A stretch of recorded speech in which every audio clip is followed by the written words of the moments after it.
আছে গরমকাল। আপনার যদি মনে হয় শীতকালে ঠান্ডা আপনাকেই বেশি কষ্ট দিচ্ছে, তাহলে একবার ভাবুন পৃথিবীর এমন অঞ্চলে মানুষদের কথা যারা -90°C তাপমাত্রাতেও বসবাস করে, যেখানে তাপমাত্রা ধারণ করতে গিয়ে পারদের থার্মোমিটার পর্যন্ত ভেঙে যায়। এমনকি বরফের জন্য মানুষ মারা গেলেও কবর দেওয়া যায় না। সত্যিকারের ঠান্ডা কি, কত প্রকার ও কি তা এই দেশের মানুষদের দেখলে হাড়ে হাড়ে টের পাবেন।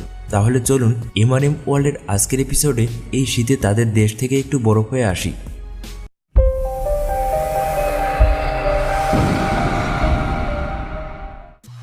Oymyakon, Russia.